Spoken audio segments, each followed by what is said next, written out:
বাঙালির সেরা খাবার আলু। আলু দিয়ে তো অনেক রকমেরই নাস্তা তৈরির রেসিপি দেখেছেন।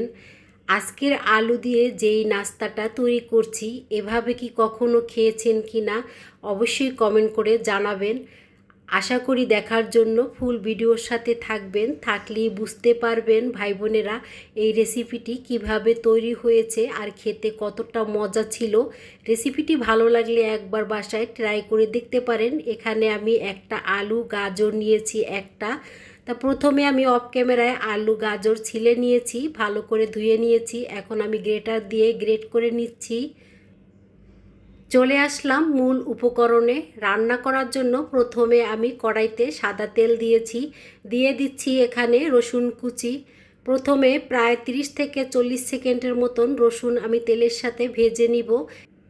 এভাবে তেলের সাথে রসুনটা ভেজে নিলে রসুনের খুব সুন্দর একটা গন্ধ বের হয়ে আসে, আর এর ফলে এই খাবারটার টেস্ট কিন্তু আরও বেশি বেড়ে যাবে। রসুন যখন উপর থেকে হালকা কালার এসেছে তখন এখানে আমি দিয়ে দিলাম পেঁয়াজ কুচি। তা পরিমাণ মতন পেঁয়াজ কুচি দিয়ে আমি এভাবে নেড়েচেড়ে পেঁয়াজ রসুন একসাথে তেলের সাথে ভেজে নিচ্ছি। আজকের এই টিফিন রেসিপিটি যেভাবে তৈরি করছি এভাবে একবার তৈরি করে দেখতে পারেন, সত্যি অনেক বেশি মজা লাগে এভাবে তৈরি করলে। আলু আর গাজর গ্রেটার দিয়ে গ্রেট করে রেখে দিয়ে দিলাম। তবে এখানে কিন্তু আমি আলু গ্রেটার দিয়ে গ্রেট করার পরে আর ধুয়ে নেই নাই, এভাবেই এই টিফিনটি তৈরি করব। এখানে তো শুধু আমি আলু আর গাজর নিয়েছি। আপনাদের হাতের কাছে যদি কালারফুল অনেক রকমের সবজি থাকে সেখান থেকে এখানে সামান্য পরিমাণ করে অল্প অল্প করে সবজিগুলো দিয়ে দিতে পারেন। আর এভাবে যদি টিফিনটি তৈরি করা হয় বাচ্চারাও কিন্তু খেয়ে নেবে, বাচ্চাদের কিন্তু সবজিগুলো খাওয়া হবে। স্বাদ মতন লবণ, ধইনা জিরার গুঁড়ো, চিলি ফ্লেক্স আর কাঁচামরিচ কুচি। ঝালটা যে যেরকম খাবেন সেই পরিমাণ অনুযায়ী দিয়ে দিবেন। তবে এখানে আমি চিলি ফ্লেক্স দিয়েছি। আপনাদের হাতের কাছে যদি চিলি ফ্লেক্স না থাকে সেক্ষেত্রে এখানে লাল মরিচের গুঁড়োটাও দিয়ে দিতে পারেন। উল্টিয়ে পাল্টিয়ে নেড়ে চেড়ে সবজি রান্না করে নিয়েছি। তবে এখানে আমি সবজি প্রায় 50% সিদ্ধ করেছি। এখন আমি চুলা থেকে নামিয়ে ঠান্ডা করে নিব।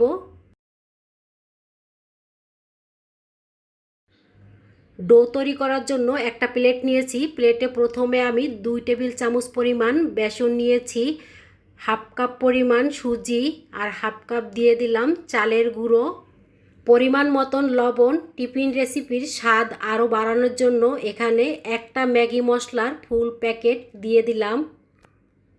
এখন আমি সব উপকরণগুলো প্রথমে চামচের সাহায্যে মিশিয়ে নিচ্ছি।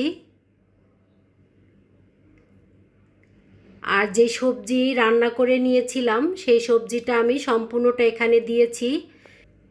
পরিমাণ মতন ধনেপাতা দিয়েছি, 2 টেবিল চামচ পরিমাণ এখানে আমি সাদা তিল দিয়েছি।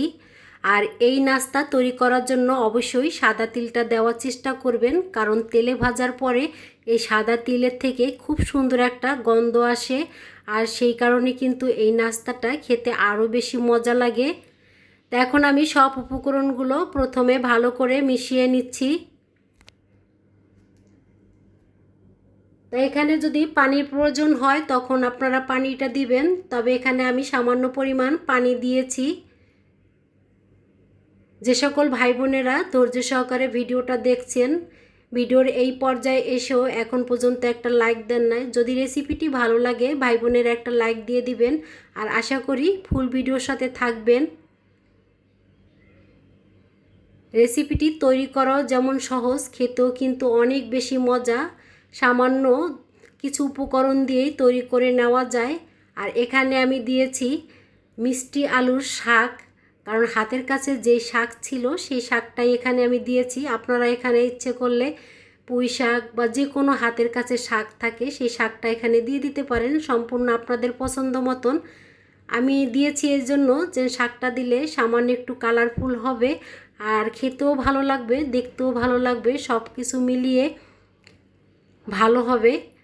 তো এখন আমি হাতে সামান্য একটু তেল মাখিয়ে নিয়েছি আর ছোট ছোট গোলাকার করে লাড্ডুর আকার করে নাস্তাগুলো আমি তৈরি করে নিচ্ছি।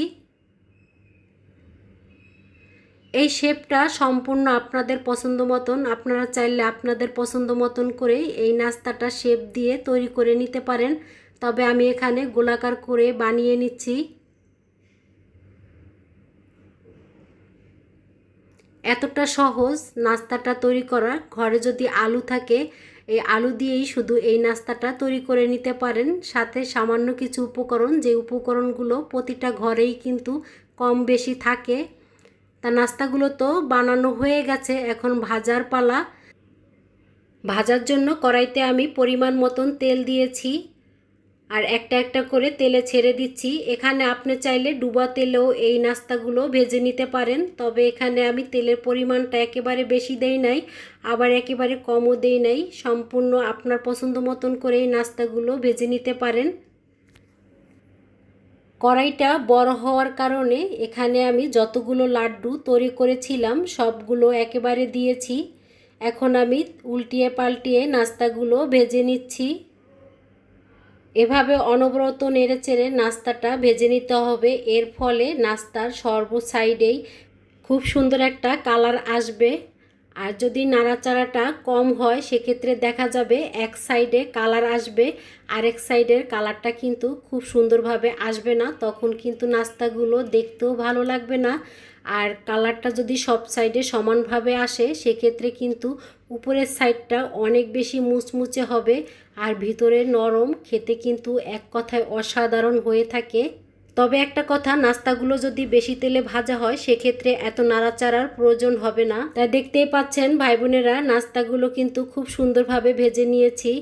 আর কতটা কালার এসেছে, দেখতে কতটা লোভনীয় হয়েছে, দেখেই তো বুঝে নিচ্ছেন নাস্তাটা খেতে কতটা মজা হবে। রেসিপিটি ভালো লাগলে এভাবে একবার তৈরি করে দেখতে পারেন, খেতে কিন্তু সত্যি অসাধারণ লাগে।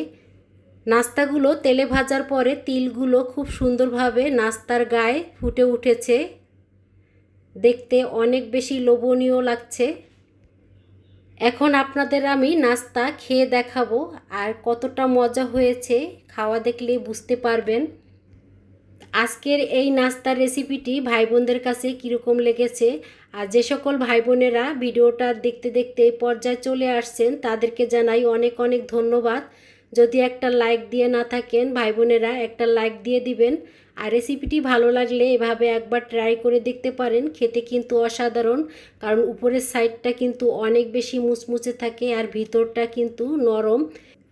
এখানে আমি সস নিয়েছি, তবে এই নাস্তা খাওয়ার জন্য সসের প্রয়োজন হয় না। যে একটা খাবে সে এক বসাতেই 10টা খেয়ে নিতে পারবে, এতটাই মজা। রেসিপিটি ভালো লাগলে চ্যানেলটি সাবস্ক্রাইব করে চ্যানেলের পাশেই থেকে যেতে পারেন এভাবে নিত্য নতুন রেসিপি দেখার জন্য।